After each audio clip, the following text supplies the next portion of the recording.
bakit pag may sasabihin ka sa sarili mo, ba't hindi mo ginagawa? Hindi mo ginagawa.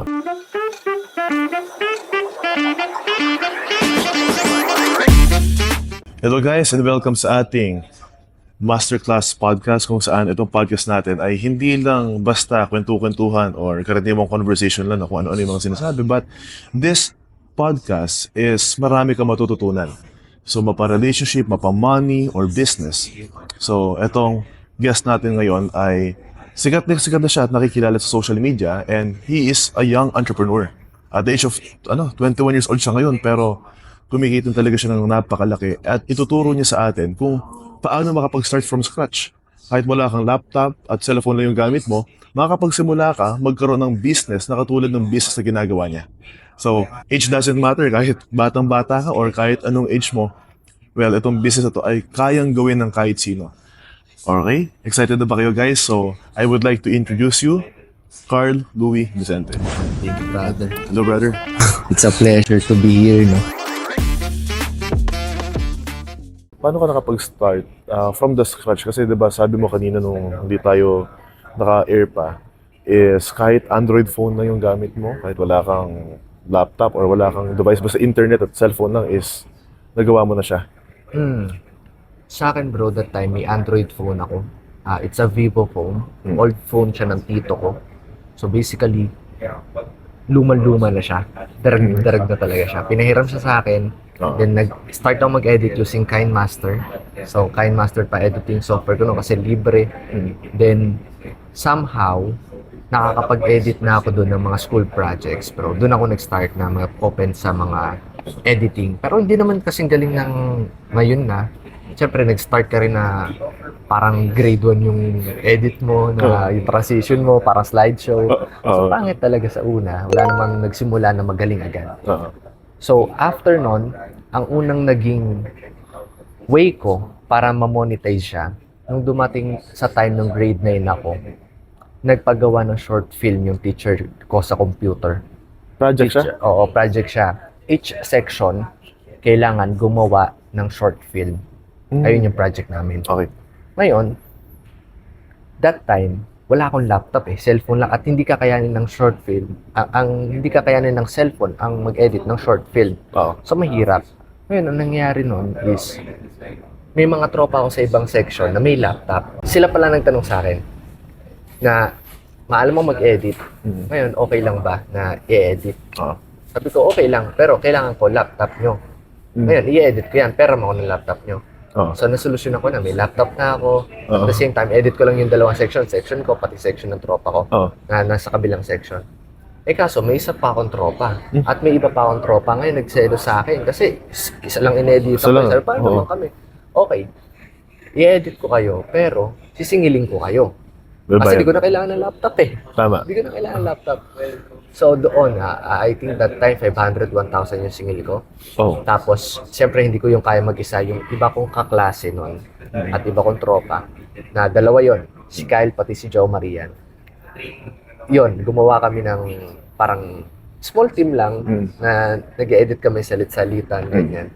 Hanggang doon kami, yun yung unang pinagkakitaan namin. Tapos ang pangalan namin sa production namin, Unknown Production. Unknown Production. So, ngayon nung pinapalabas na yung short film sa teacher ko, nagugulat teacher ko, sino pong Unknown Production? Kasi lagi may intro hindi ka namin intro simula Unknown Production. Sila Vicente po yan. Doon, ayun yung unang naging hassle ko habang nasa school ako. Yung magpapa-edit sila sa'yo? Oo, magpapa-edit sila sa akin. Tapos eventually after nun, syempre, tatlo na kami.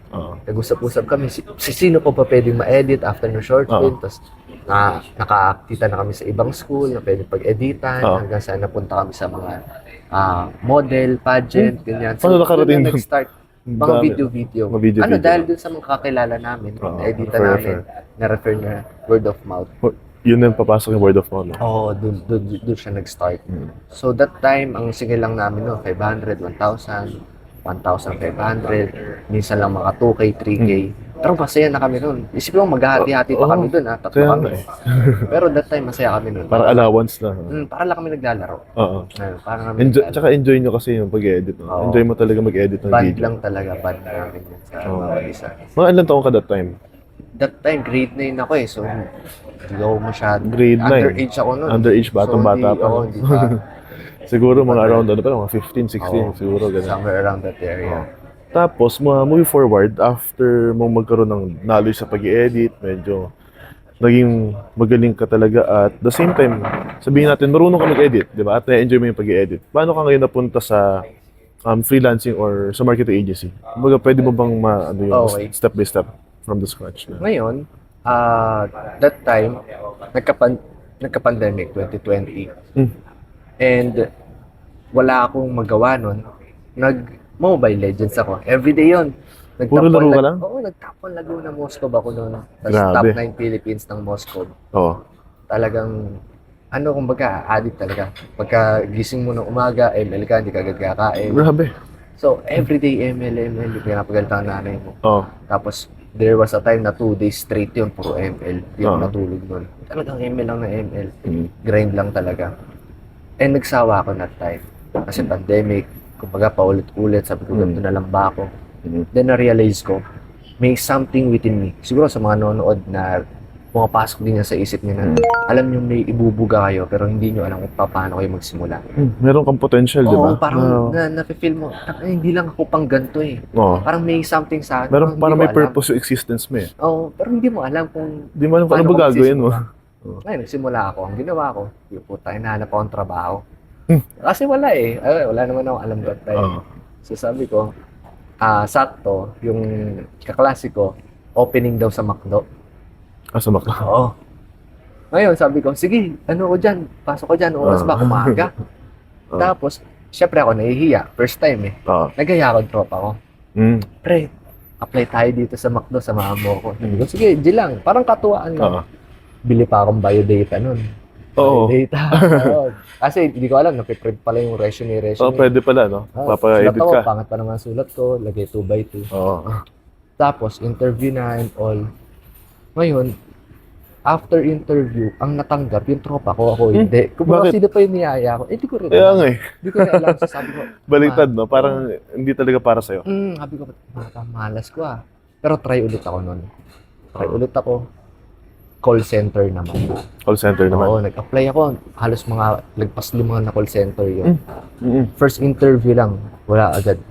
Kasi hindi ako magaling mag-English eh. Oo Kaya nga, sinasabi na sa Kailangan content, English. wala talaga eh. Parang sabi, tatawagan na lang, standby. Pero hindi na ako Hindi na talaga yan. tinawagan, wala na. So sabi ko, ano ba naman to? Then naisip ko, okay, ang alam ko lang naman, mag-edit ng videos. Ayun lang. Yun yung skill mo eh. Oo. Yun lang talaga yung So hilig doon mo. ako bumalik. Kaso, inisip ko, sino nga editan ko? Mm. Ngayon, ang pumasok sa isip ko, ang daming mga streamer that time. Oo. So, minessage ko sila isa-isa. Yun Na, willing ako magtrabaho sa inyo ng libre, willing ako mag-edit sa inyo ng libre. Ganito, ganyan. Hanggang sa may sumagot. Pinag-edit ako hanggang, to put it in short, 1 year, in the span of 1 year, from 2020 to 2021, nagtrabaho ako ng libre nun. Sa iba't ibang streamer, content creators, locally. Kaya mo sila pagsabay-sabay. Oo, Tapos bro, libre sila lahat. umabot sa point na 7 na content creator yung hinahandle ko. May video niya sa YouTube Grabe naman. na how I manage 6 page a day. 6 pages a day. Oo. Tapos ano pa yun? Usually yun, mga pro player sa ML eh. Oo. Yan, sila Sanford, sila Hesa. Mga pro player na yan na nakita nyo ngayon. Nag-editor nila ako dati. Sabay-sabay, pero hindi pa bayad. So, parang Oo, anong bro. motivation mo doon, di ba? Hindi ka Ano nabayad. bro eh? Kasi Dami- ako nagbasa na ako ng libro nun eh. Ako tamad talaga ako magbasa. Oo. Alam niya ng Gusto mo laro-laro eh, di ba? alam Mobile niya ng Legends. girlfriend ko dati. Oh, Gets mo yun oo. na tamad ako magbasa ng long message. Alam mo yun, di ba? Oo. Pagbata. Oo. Kasi simula, long message pa. Ang long message pa lang, Kaya nakakatamad. babasahin mo na lang yung mga bandang gitna eh. Ang gitna na. Para lang may alam yung re-reply mo. Oo, na, oo. na nagre-resonate dun sa ano. Kaya nga eh. Tamad na ako magbasa. Kasi para sa akin, pwede namang voice record o ano. Voice message na lang. Oo. Diba? So, sabi ko, lumalabas na lagi sa FYP ko ba na Rich Dad Poor Dad. Ganun. Tuloy-tuloy. Tapos, there was a time na nakulitan na ako. Ba't ito labas ng labas sa akin? Siguro sign to. Baka sign. Order ako, Oo. Shopee. Magkano lang yun? Kasi Oo. fake lang naman na ano Oh, yun. print lang eh, reprint Oo. lang eh. Oh. Try ako. pagka-order ko, nagsisi agad ako. Sabi ko, tangina, hindi naman ako palabas baka masayang Libre ang lang pera pala, ko. libre pala siya. Magkano? Yung 500 bro, para sa akin, mahirap na kitaan Oo, yan malaki-laki na yun, no? Oo. Allowance. Oo, talaga. Ilang linggo na yun. Isang linggo, abutin na isang linggo Oo. So sa akin, sige, ang laban na to. Para di masayang, basahin ko lang. Oo. Nakalagay doon na, rich people don't work for money. So, ayun talaga yung in-apply ko talaga. Baliktad, no? Nakalagay, poor people work for money, rich people don't work for money. Oo. Nabaliw din ako doon. Nabaliw ako noon una. Sabi ko, paano sila nagkakapera kung hindi sila? So, moving forward, nasa ko, doon ko naintindihan. Kaya ayun yung tingin ko na, kasi ang pinamukha sa akin noon na, mahirap lang ako, ba't ako makikinig sa ibang tao? Hindi ako makikinig dun sa author ng librong yon. Mayaman yun. Ayun na yung mayam, billionaire yun. Ayun yung sabi niya ni Robert Q sa akin na, makinig ka dun sa gusto mong maging. Maging. Siya, ang dami niyang sinasabi ko. Tingnan ko to. Kasi, at saka nakakapag-resonate din ako yung sinasabi niyang poor dad niya. Ganun ako mag-isip Ganun ako pinalaki ba? Yung, study hard, get good grades. At saka yung bro, yung parang nag-work lagi sa pera, ganun. Work hard, di ba? Oo, daming, parang belief mo doon na nasa pool ka talaga. So, sabi ko, okay, makikinig ako dito. Yun yung rat race na tinatawag kasi. Ayun, yun pa. Sa pool talaga ako. Sa pool ka. Bang, work ako for free, ganito, ganyan. For free. At tama kasi sa Rich Dad Poor Dad, merong scenario doon ng bata pa siya. Nag-work lang din siya for free, di ba? Doon sa Rich Dad niya, hindi siya nag-work for money Tinuro nung Rich Dad niya na kung sa money lang talaga. Oo, wala. Walang mangyayari. Kailangan, parang hindi ka daw dapat pala sa pera naka-focus nga. Doon ko lang din na-realize nung nasabi mo yan. The more it will run away. It will run away from you. Yeah. Parang kahit sino, uno tayo na ba yun? Sa girls lang or mga tayong lalaki. Kapag inahabol-habol mo, don't chase, attract. Attract, diba? Magnetize, diba? Attract. Yeah, exactly. So, ganun din pala sa money. Ika nga, become a money magnet. Kakatin ko lang ng Millionaire Mind, diba? Become a money magnet. Pero may t-shirt pa ako yun dati. Ito. Nasa tropa ko na Kasi, ay, binigay mo? Hindi. Wala siyang damit So, sabi ko, kung ano mapulot. Become a money magnet. So, ayun. Because of that 1 year, nakabuild ako ng connections. Hanggang sa napasok ako sa Pampanga. Dahil doon, napasok ako kay Gov Chavit. Nag-work ako sa anak ni Gov Chavit. Si Boss Christian Singson. Tapos doon ako na-open na possible pala tong buhay na ganito. Yung parang, ako, ang simplest explanation ko doon as a gamer, GTA life. GTA life, bro, para lang nag-heso yan. Ako pinaka-vivid na ko doon na parang nagpasaboy ng utak ko. Yung pumunta kaming vegan. Kasi pumunta kaming vegan, parang ganito, nag-uusap lang tayo. Tapos, natripan lang nila. Bro, punta tayong vegan.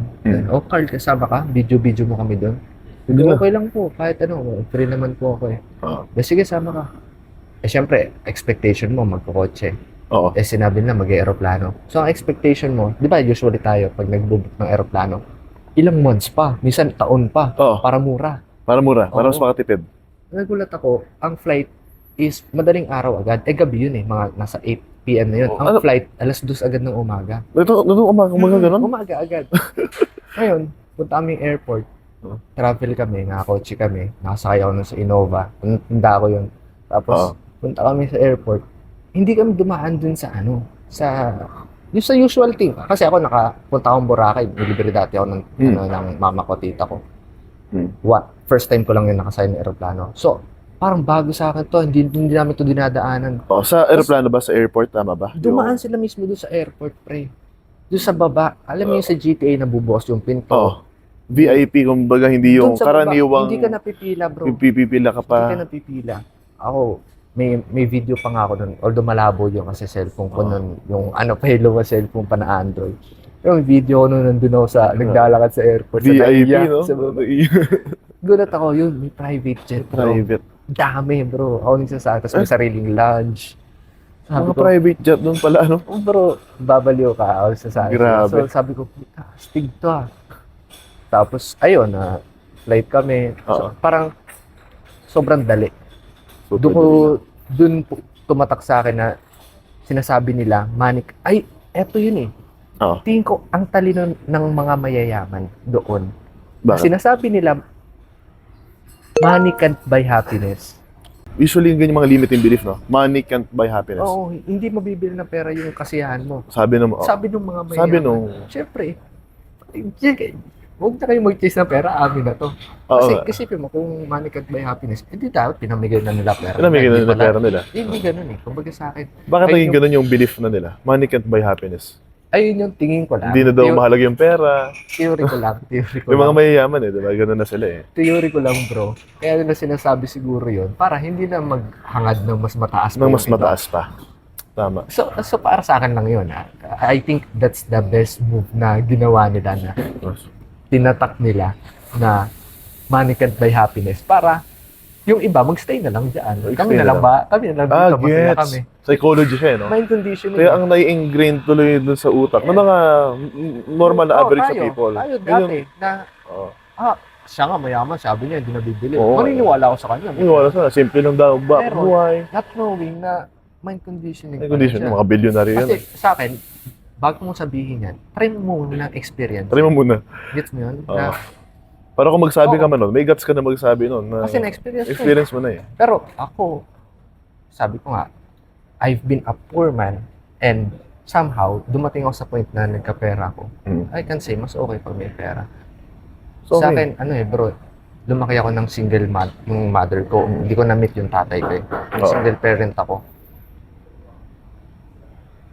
May mga bagay, mas maraming bagay ang nakakapagpasaya sa atin na naaapektuhan yung pera. For example, i-treat mo sa ibang bansa nanay mo, hindi ka pa magiging masaya. Hindi pa magiging masaya. Pati nanay mo. Di ba? So, mag-give back ka sa tito mo na nagpahiram sa'yo dati ng cellphone, hindi ka ba magiging masaya nun? Sobrang saya So nun. sa akin, ang tinitingnan kasi ng iba, yung kaya lang nilang bilhin sa pera, hindi yung kaya nilang magawa. Lately, nagkabagyo, donate akong bigas, bro. Nakita ko yung iba, masasaya, nakangiti sila. Hindi ba ako naging masaya nun? So para sa akin, Grabe. i-experience mo muna kasi bago mo sabihin na hindi talaga yung nakakapagpasaya ng pera. Nakakapagpasaya. Kasi So, tool eh. No? Ang dami mo magagawa sa pera eh. It's a tool. Pero, keep in mind, kaya yung sabi ni Robert Kiyosaki, don't chase money. Don't chase kasi money. it will run away from you. So, paano ba natin ma-apply sa practical situation yung don't chase money and how can we attract money ba? Sa akin, first of all, you need to set goals. You need to set goals. Kasi that time, ang goal ko lang, number one, ano kaya yung recipe ng mga mayayaman?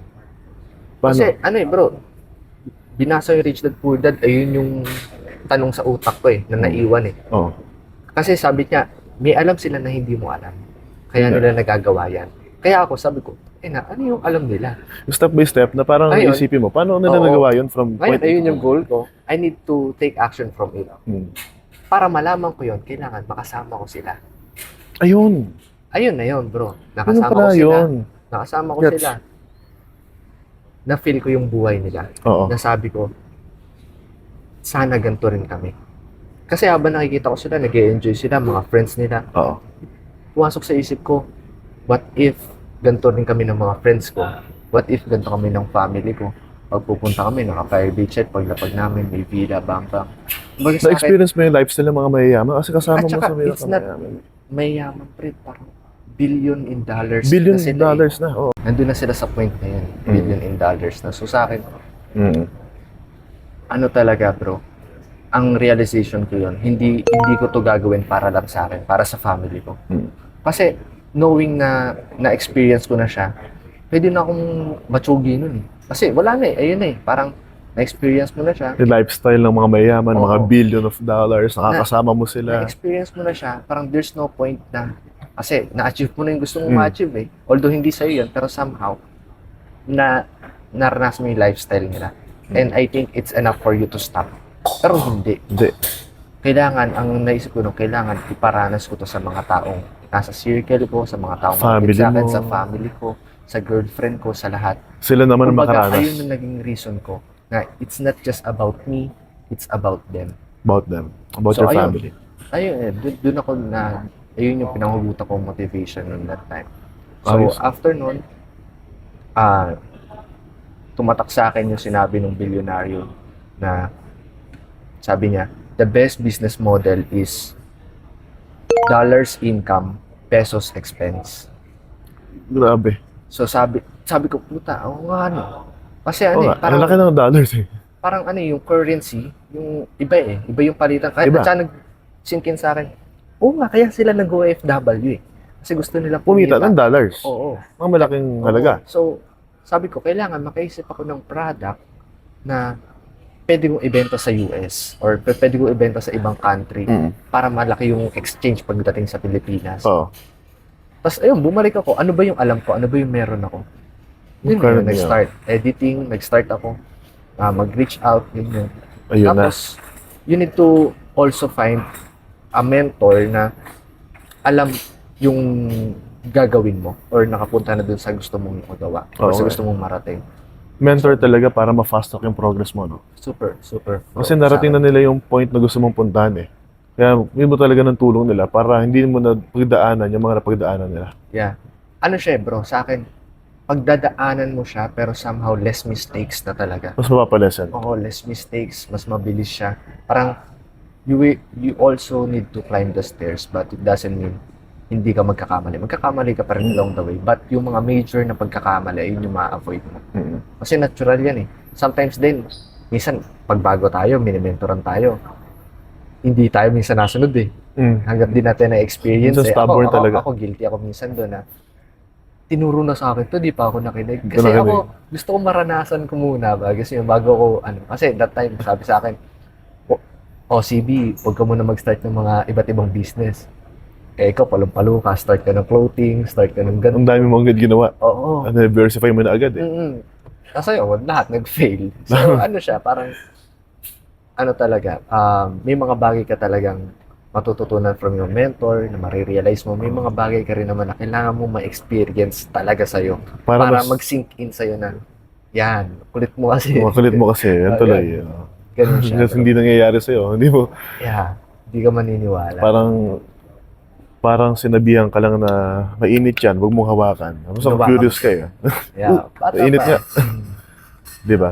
Saka, yung isa pa lang na realize ko nung sinabi mo na dahil sa nag-work ka sa kanila, tapos ang gaganda mga lifestyle, no? Ang ganda Yeah. ng lifestyle na naranasan mo. Grabe. Totoo pala yung sinasabi na rich people associate themselves with rich and successful people. Oo bro, sa akin, T.T. Harv Eker ko na basa yun sa Secrets of the Millionaire sa Mind. akin bro, kailangan, kasi yung yung vibe bro eh. Iba eh, pagka narinig mo, pinag-uusapan eh. Ako, nung nakarinig akong ganun, yung potential profit, pa nagbe-business plan sila. Sa akin, totoo pala to. Totoo ba itong, Sa bakit akin, yung mga figures? Ito, laki na ito ah. Kasi kung makikita mo sila gumastos na para sa'yo, hindi mo kayang kitain yun sa buong buhay mo. Yung ginagastos nila every Parang kahit Every pag-ipunan mo ng buong buhay mo, hindi Bro, makakabuhay. minsan kakain, magkano yung bill, 60K, Grabe. 100K. Sabi ko, ibigay mo na lang sa akin yan. Sana sa akin na lang yun. Sa akin na lang. Isang buwan. Papalaguin ko na lang yun. Pero ano eh, sa akin, kasi ayun. Paano yun? Paano mo nagawa yung ganong mindset na kaya ko rin tong ganyan? Bro, kasi nakikita mo eh. Nakita mo posible eh. At saka naranasan mo eh. Posible na. Nagawa nila eh. Doon na mag-i-increase pala yung tinatawag na financial thermostat mo. Naniniwala ka ba doon? Yung hanggang saan yung psychological wallet mo. Yeah, wallet, yeah. Napasaya na ako sa ganitong 60,000, Ayun yun. 100,000 a month, 200,000 a month. Pero nung nas-associate mo yung mga Bro, billionaire, talaga. Sa akin, ako, mas it's either makukuha ko to o mamatay akong ini-aim ko siya. Ganun talaga. Pero ano bro, parang confident na. Iba yung confident bro pagka nandun ka na sa point na yun na. At saka ano kasi sa akin, yung confidence na bibuild siya through small wins. Through small wins. hindi biglaan. Hindi biglaan bro. Sa akin, Unti-unti. you need to stack it up. So, ako, ang ginagawa ko to build my confidence. Pag may sinabi ako, gagawin ko. Kunyari, let's say, kailangan ko mag-push up ngayon. Magpo-push up ako ng gantong oras, ng gantong kadami. Gagawin ko siya. And most of the time, hinihigitan ko pa siya. Pag nagja-jogging ako, okay, kailangan new PR ako, new personal record. Kailangan maka 3 km ako. Gagawin kong 3.1 km, 3.2 km. So, lagi ka nagsaset ng another record, nahihigitan mo yung previous mo. Oo, kasi kailangan i-train mo yung utak mo na pag may sinabi ka sa sarili mo, magagawa mo siya. Kasi ito, bro, most of the people, wala silang respeto sa sarili nila. Why? Pag inutusan sila ng mga tambay sa kanto, tol, bili mo nga ako Yossi. Bibili ka eh, kasi nire-respeto mo siya eh. Kami, ganun kami sa streets. Pagka inutusan ka nung bata ka, bili mo nga ako Yossi dyan. Bibili ka, akin na po. O, ito po yung sukli. Pag inutusan ka ng, kunyari, let's say, binigyan ka ng assignment ng teacher mo, gagawin mo. Kasi nire-respeto mo yung teacher mo. But the question is, bakit pag may sasabihin ka sa sarili mo, ba't hindi mo ginagawa? Hindi mo ginagawa. Ba't pag Kasi- sarili mo na? Kasi lack of self-respect eh. Kailangan mo respetuhin yung sarili mo na pag may sinabi ka, gawin mo siya. Kasi paano ka maniniwala or paano ka pariniwalaan ng ibang tao kung yung sarili mo hindi mo kaya Hindi mo paniwalaan. pinaniwalaan. So sa Meron akin, kang integrity dapat. yeah. Okay, Coach Russ, self-love, self-respect. Self-respect. So saan, ano talaga bro, kailangan i-stack up mo siya to the point na yung small wins na yon, mag-i-stack up yun na to the point pagka nag-build ka ng long-term goal mo, Oo. sigurado ka, kaya ko yan, eto nga nakaya ko eh. Kung nakaya Kasi mo. train na yung utak mo eh. Kumbaga kung nag-train ka physical, train mo rin yung mind mo. Mind mo. Growth mindset, ika nga. Diba? Talagang papagrow na papagrow. Yung nagawa mo previous, kung nakaya mo siya, therefore mas kakayanin mo, Kakayanin mo. padagdag ng padagdag siya. Ang dami mo nagawa ngayon na dati akala mo imposible. Pero pag tinanaw mo, posible pala. Posible pala. Lahat pala posible. Ngayon, kung na-build na yun sa utak mo na, eto nga, imposible dati, nagawa ko, ganito rin yung mga next goal ko. Imposible siya sa ngayon, pero alam ko magagawa ko rin yan. At pag dumating ako sa point na yun, marirealize ko rin na possible pa. Set another goal. Ganun lang. Tsaka kung sa ibang tao nga, posible. Oo, ikaw kaya mo rin.